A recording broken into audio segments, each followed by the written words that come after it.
மீண்டும் ஒரு விளையாடியது உங்கள் அனைவரையும் சந்திப்பதில் பெரும் மகிழ்ச்சி. ஐபிஎல் கொண்டாட்டம் ஆரம்பமாகி 3வது போட்டியாக இன்றைய தினத்தில் சென்னை மற்றும் மும்பை இந்தியன்ஸ் ஆகிய இரண்டு போட்டி சென்னையில் ஆரம்பமாகின்றது. இந்த போட்டியை பொறுத்தவரையில் சென்னை சூப்பர் கிங் இந்த போட்டியில் நாணயசுழற்சி வெற்றிப்பட்டு தமது அணியை முதலாவதாக களத்தடுப்பை தேர்வு செய்தது.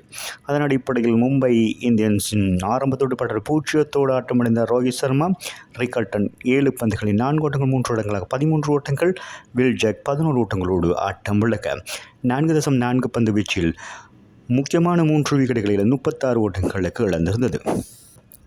முதல் 6 பந்துகளுக்கு 52 ஓட்டங்களையும் பெற்றுக் கொடுத்திருந்தது. அதன் பின்னதாக சூரியகுமார் யாதவ், திலக் வர்மாக்கு இடையிலான 4வது விக்கெட்டுக்கான இணைப்பாட்டம் 36 பந்துகளில் 51 ஓட்டங்கள் பெறப்பட்டிருந்தது. சூரியகுமார் யாதவ் 26 பந்துகளில் 4 ஓட்டங்கள் 2, 6 ஓட்டம் 3 இடங்களாக 29 ஓட்டங்கள், திலக் வர்மா 25 பந்துகள் 4 ஓட்டங்கள் 2, 6 ஓட்டங்கள் 2 இடங்களாக 31. ரோபின் மின்ஸ் 3 ஓட்டங்கள், போல்ட் 1, நாமந்தீர் 12 பந்துகளில் 4 ஓட்டம் 3 இடங்களாக 17 ஓட்டங்கள், சர்ட்னர் 11, தீபக் சகார் இறுதி நேரத்தில் 15 பந்துகளில் 4 ஓட்டங்கள் 2, 6 ஓட்டங்கள் 2 இடங்களாக 28 ஓட்டங்களை ஆட்டம் விளக்காது பெற்றுக் கொடுத்திருந்தார். அத்தோடு சத்யநாராயண் ராஜு 1 ஓட்டத்தோடு ஆட்டம் விளக்காது இந்த வேளையில் நிர்ணயிக்கப்பட்ட 20 ஓவர்கள் 155 ஓட்டங்கள் மாத்திரம் பெற்றுக் கொடுத்திருந்தார்கள். பந்துவீச்சு பொறுத்தவரை சென்னை அணி சார்பாக கலீல் அகமட் 4 பந்துகள் 29 ஓட்டங்கள் 3 விக்கெட்டுகளையும், நூர் அகமட் சிறப்பான முறையில் பந்து வீசி 4 பந்துகளில் 18 ஓட்டங்களுக்கு முக்கியமான 4 விக்கெட்டுகளை வீழ்த்தியிருந்தார். நெத்தன் எலிஸ் மற்றும் ரவிச்சந்திரன் அஸ்வின் தலா ஒவ்வொரு விக்கெட்டுகளையும் சென்னை அணி சார்பாக வீழ்த்தியிருந்தது குறிப்பிடத்தக்கதாகவே 155 ஓட்டங்கள் இலக்காக நிர்ணயிக்கப்பட்டிருந்தது. சென்னை அணிக்கு ஆரம்பத்தோடு படப்பட்டதாக ருத்ராஜ் கேக்வாட் 26 பந்துகளில் 4 ஓட்டங்கள் 3, 6 ஓட்டங்கள் 3 இடங்களாக 53 ஓட்டங்களை பெற்றுக் கொடுத்திருந்தார். ரச்சின் ரவீந்திரா 4 ஓட்டங்கள் 2, 6 ஓட்டங்கள் 4 இடங்களாக ஆட்டம் விளக்காத 65 ஓட்டங்களை பெற்றுக் கொடுத்ததும் சிறப்பான ஒரு விடயமாகும்.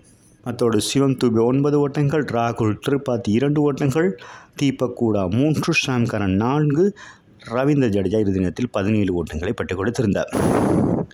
MS தோனி ஆட்டம் விளக்காது பூஜ்ஜியத்தோடு இருந்த வேளையில் 19.1 பந்து வீச்சில் 158 ஓட்டங்களை பெற்றுக் கொடுத்திருந்த சென்னை அணி 6 விக்கெட்டுகளை இழந்து அதன் பின்னதாக 4 விக்கெட்டு வித்தியாசத்தில் இந்த போட்டியில் சென்னை அணி வெற்றி பெற்றிருக்கிறது.